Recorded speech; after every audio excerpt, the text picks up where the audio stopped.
Eden izmed ukrepov je reorganizacija, izboljšanje informatizacije.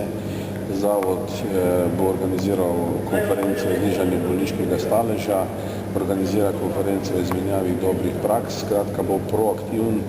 Zavod bo proaktiven pri uvajanju novih metod, tehnologij, organizacije dela in medicine v slovenski prostor. Zdaj je bilo 50 milijonov recimo dodatnih, potem jih bo zahtevalo, bo potrebno privarčevati toliko več. Kje konkretno lahko naštejete neke stvari, ki bi še lahko privarčevali? Zdaj pri takih številkah se lahko pogovarjamo samo še o širitvah prispevnih osnov in pa morda tisto, kar je nekaj razlagalcev omenilo, to je debata o košarici pravic, kaj so socialne pravice, kaj so medicinske pravice. Koliko se lahko ta košarica skrči, da je to realno? To ne bi želel komentirati, ker jaz sem le samo predstavnik strokovne službe, odločajo pa zavarovanci. Pa v katerem primeru menite, da bi se sploh za to recimo odločili? To so precej težki posegi v neko ustaljeno prakso. Se prav zato je težko določiti, kje se pa začnejo ti nepriljubljeni ukrepi, kot je krčenje pravic. Jaz sem prepričan, da do tega ne bo prišlo, da bo vlada prej sprejela druge ukrepe.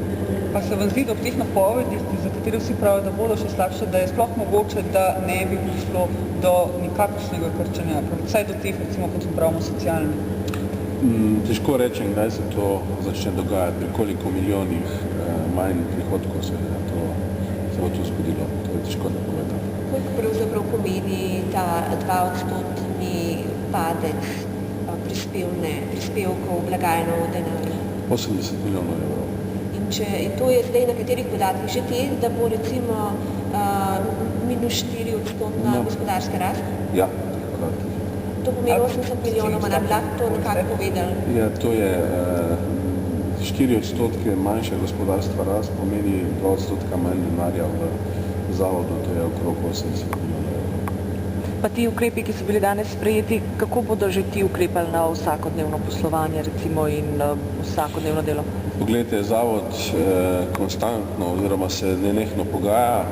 Mi že pripravljamo tako imenovan aneks enak splošnemu dogovoru, ki bo nekaj še dodatnih ukrepov prinesel noter. Intenzivno se pogovarjamo z direktorji bolnišnic zdravstvenih domov, da bi dosegli kar se da največje soglasje za znižanje stroškov.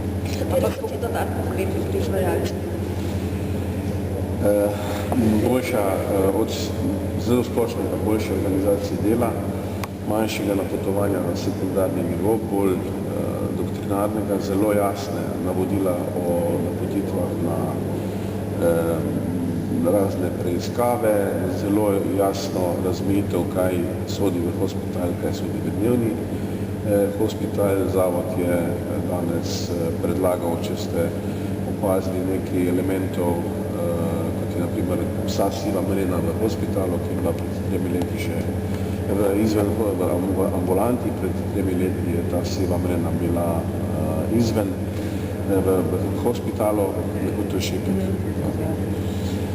Eden izmed ukrepov je na primer premestitev pacientov iz bolnišnice v ambulanten del v celi Sloveniji. Klinični center na primer že operira operacijo karpalnega kanala v ambulanti, drugi še ne. Letos bomo to uvedli v celi Sloveniji. Cela kupica takih. Pa koliko ocenjujete je lahko še tega denarja, ki je neracionalno porabljen v zdravstvu? Težko to rečem. Nekaj odstotkov pa to. Koliko? Recimo, številko recite od do.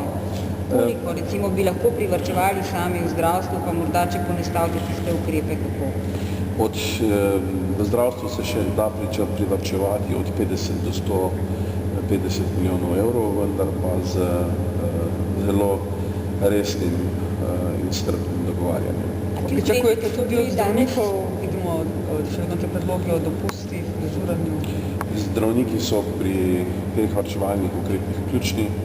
Imajo v rokah svinčnik, ki je najdražje orodje in brez njih ne bo šlo. Prav tako se bo treba pa pogovoriti o določenih pravicah iz kolektivne pogodbe, ki seveda so ena izmed ovir